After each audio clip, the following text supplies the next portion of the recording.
नमस्कार मित्रों, मैं केएनसी टीजीटी हिंदी जवाहर नवोदय विद्यालय संत कबीर नगर। प्यारे बच्चों, आज के इस ई लर्निंग पठन पाठन में आप सभी के लिए कक्षा 7वीं बसंत मिठाई वाला पाठ कहानी लेकर के उपस्थित हूँ। बहुत ही रोचक है, बहुत ही मार्मिक है और मन को छूने वाली। तो आइए हम आज इस मिठाई वाले कहानी के बारे में बात आपसे करते हैं। ये देखिए, एक तस्वीर देख रहे होंगे, ये लेखक कहानीकार भगवती प्रसाद वाजपेयी की तस्वीर है और आपके इस कहानी के ये रचनाकार हैं। इनका जन्म 1899 में कानपुर में हुआ था। व्यवस्थित तरीके से ये मिडिल कक्षा तक की पढ़ाई, 8वीं तक की पढ़ाई ही सिस्टमेटिक स्कूल में कर पाए, लेकिन इन्होंने अपने जीवन में बहुत सारा संघर्ष किया और नियमित पढ़ाई की, नौकरी भी की कई विभागों में। इसके अलावा इन्होंने अपना लेखन कार्य जारी रखा। 33 उपन्यास, अनेकों कहानी संग्रह और बहुत सारे पत्र पत्रिकाओं में इन्होंने संपादन भी किया। तो आइए बच्चों, बिना विलंब किए हम लोग आज के इस वीडियो में इस कहानी की बात करते हैं। ये देख सकते हैं आप कहानी को, मैं बिना किसी भूमिका का, कहानी का नाम है मिठाई वाला। लेकिन आपको परिदृश्य में देखिए, ये कौन दिख रहा है आपको? परिदृश्य में देखिए, ये है खिलौने वाला। चलिए इसकी बातें करते हैं हम सीधे, बिना किसी भूमिका के हम इसकी बातें करते। देखिए किस तरह से बच्चे जो है इनको घेरे हुए हैं। तो इसकी लोकप्रियता को आप समझ सकते हैं। आइए इसके बारे में बात जानते करते। देखिए, खिलौने वाला जब पहली बार मोहल्ले में आया, जब पहली बार चुन्नू मुन्नू के मोहल्ले में आया, ये खिलौने वाला अपने मनमोहक आवाज से सभी का दिल बहलाया। बहुत ही सुंदर गा के, बच्चों को बहलाने वाला, बच्चों के लिए खिलौने वाला, बहुत ही सुंदर आवाज बनाया। उसका खिलौना बेचना सभी के दिल को भाया। उसका जो खिलौना बेचना है वो सभी के दिल को भाया। मोहल्ले के तो सारे बच्चों का मन हर्षाया। सभी बच्चे प्रसन्न हो गए उसके इस बेचने के तरीके को देख करके। मोहल्ले के तो सभी बच्चों का मन हर्षाया। सभी के जबान पर इसी की चर्चा है भैया, यानी इतना लोकप्रिय है ये खिलौने वाला। जब आया 2-2 पैसे में सभी बच्चों को खिलौने थमाया। पहली बार कोई मोहल्ले में इतना सस्ता खिलौना बेचने वाला आया। सबसे प्यार से बातें करता, सबसे आगे बढ़ता।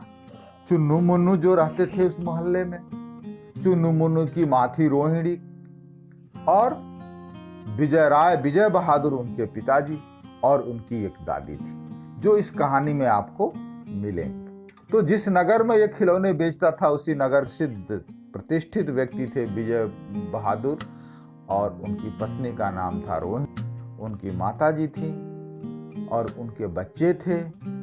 रोहिणी और विजय बहादुर के बच्चों का नाम था चुन्नू मुन्नू। चुन्नू मुन्नू चुन्नू मुन्नू भी इस ऐसे चुन्नू मुन्नू जैसे उस मोहल्ले के अनेक चुन्नू मुन्नू जो थे वो घेरते थे उसको। जब भी आता था खिलौने वाला, 2-2 पैसे में सबको खिलौना थमाया। चुन्नू मुन्नू के घर भी सुंदर आया, मेला गोला कैछा छुंदल आए। कहानी में आपको संवाद में मिलेगा। बच्चे आपस में कैसी बातें करते, बड़े ही आकर्षक तरीके से इसमें लिखा है। चुन्नू मुन्नू की माँ रोहिणी को भी इसके दाम पर विश्वास नहीं हो पाया। अर्थात चुन्नू मुन्नू की माँ रोहिणी बोला, अरे में खिलौने कैसे दे गया? उसकी आवाज में भी जादू थी, उसकी आवाज में भी कसक थी। जब वो मोहल्ला आया तो उसकी आवाज, उसकी सुंदर आवाज, गले की आवाज सबके मन को भाया। अब देखिए कुछ दिन बीत गया, फिर उसी मोहल्ले में 6 महीने बाद नगर में अब की बार मुरली वाला आया। देखिए, ये देख रहे हैं, पहली बार कौन आया था? खिलौने वाला।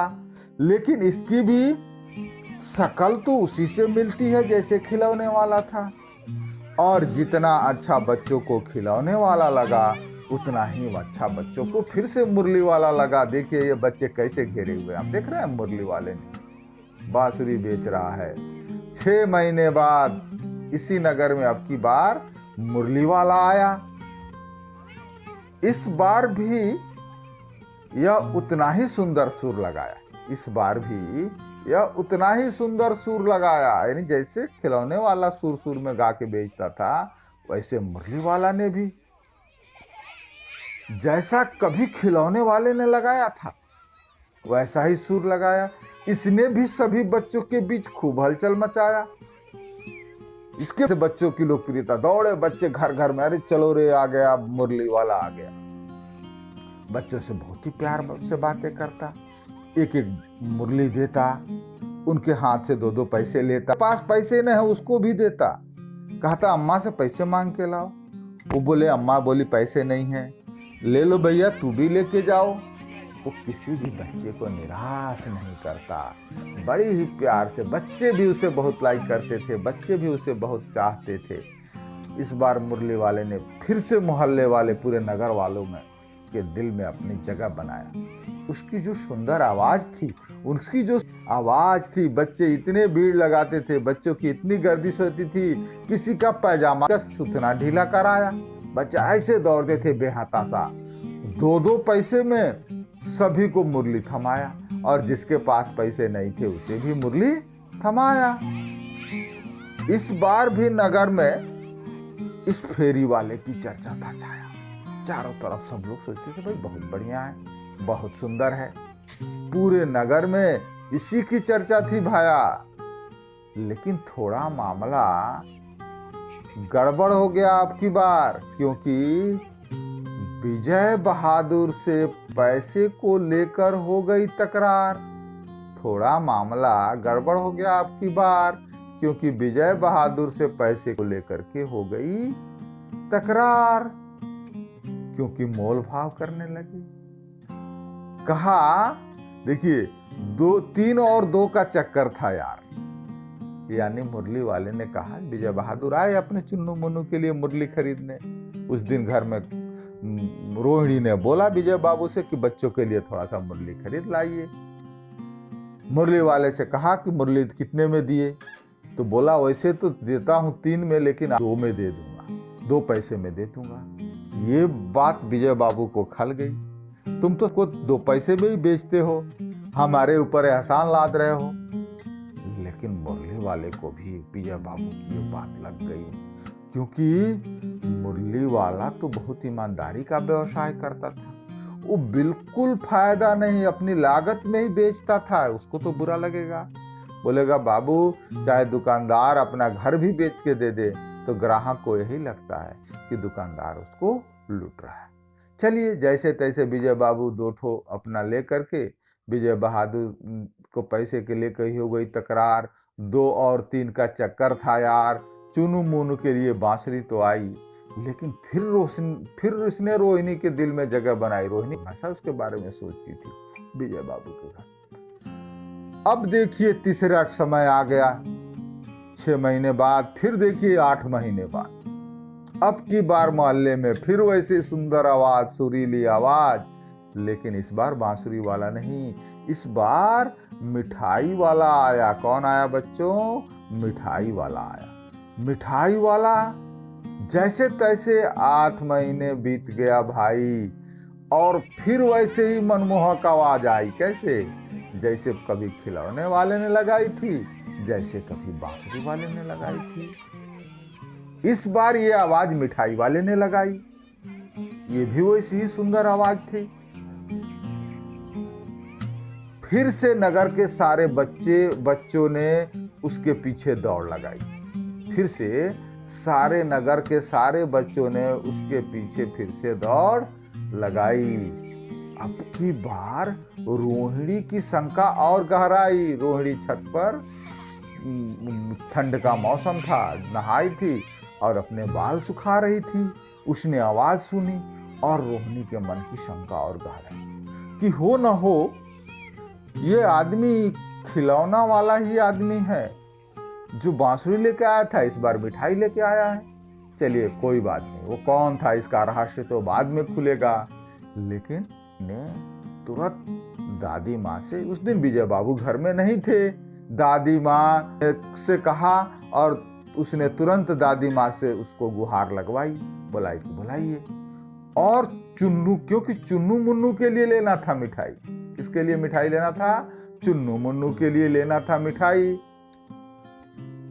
दादी माँ ने भी खूब मोल भाव लगाई, क्योंकि मिठाई वाले ने कहा कि 1 पैसे के 16 दूंगा।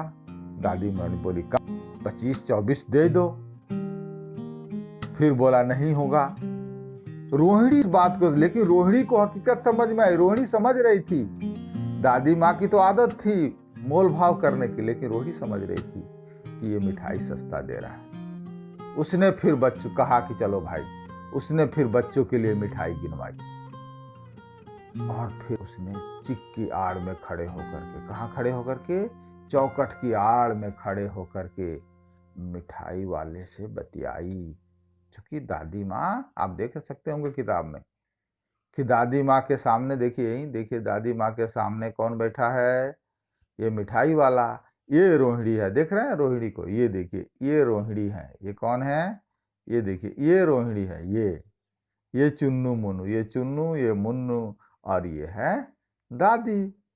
तो रोहिणी की शंका जब गहराई तो रोहिणी ने इसकी हकीकत पूछने के लिए आवाज लगाई, बोली सच सच बताना। फिर से मिठाई वाले से बोली। कौन बोली? रोहिणी। सच सच बताना, तुम कौन हो भाई? क्या तुम ही खिलौना लेकर आए थे? क्या तुम ही बांसुरी लेकर आए थे? मिठाई वाले की आंखें भर आई। फिर उसने अपनी दास्तान सुनाई। क्या दास्तान सुनाई? चलिए पढ़ते हैं। देखिए, अब मिठाई वाले ने रहस्य को खोला। मैं भी अपने नगर का एक प्रतिष्ठित आदमी था। मकान, व्यवसाय, गाड़ी, घोड़े, नौकर चाकर सब कुछ था मेरे पास। स्त्री भी थी, छोटे छोटे 2 बच्चे भी थे।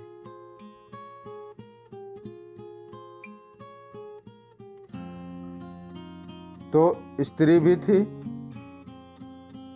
छोटे छोटे 2 बच्चे भी थे। मेरा वह सोने का संसार था। बाहर संपत्ति का वैभव था, भीतर सांसारिक सुख था। स्त्री भी सुंदर थी, वो मेरी प्राण थी। बच्चे ऐसे सुंदर थे जैसे सोने के सजीव खिलौने।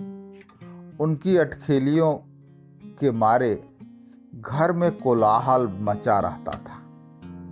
समय की गति, विधाता की लीला, कोई आपदा आई होगी, अब कोई नहीं रहा। मैं ही अभागा इस दुनिया में एक जिंदा बचा हूं।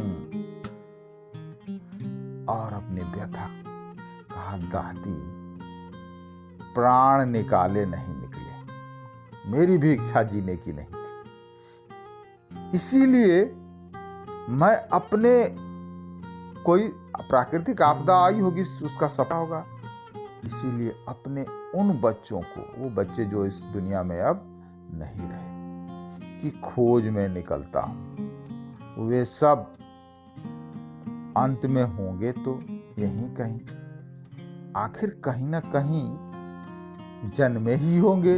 वो पुनर्जन्म में विश्वास करता है।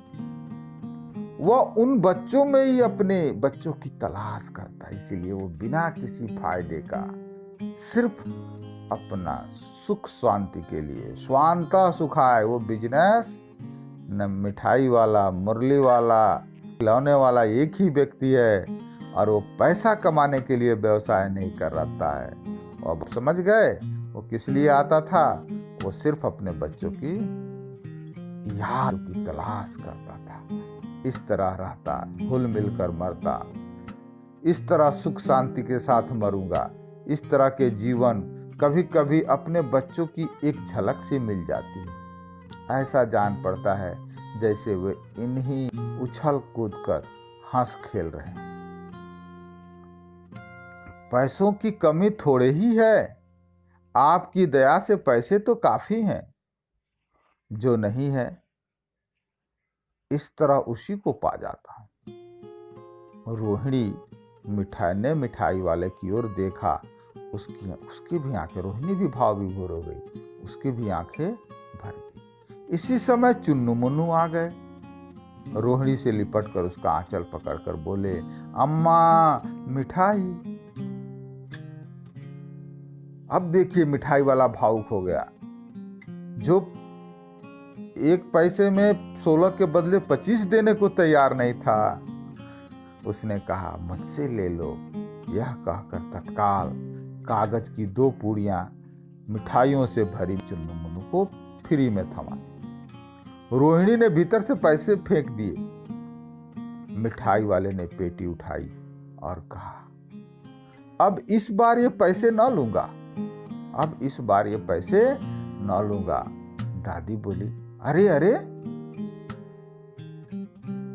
ना ना, अपने पैसे लिए जा भाई। अब तक आज फिर सुनाई पड़ा उसी प्रकार मधुर ध्वनि, मादक मृदुल स्वर, बच्चों को बहलाने वाला, खिलौने वाला। तो बच्चों, इस तरह जो है आपका यह पाठ, मैं उम्मीद करता हूं कि यह पाठ आपको समझ में आ गया होगा और प्रश्नोत्तर को समझ के कर लीजिएगा। धन्यवाद।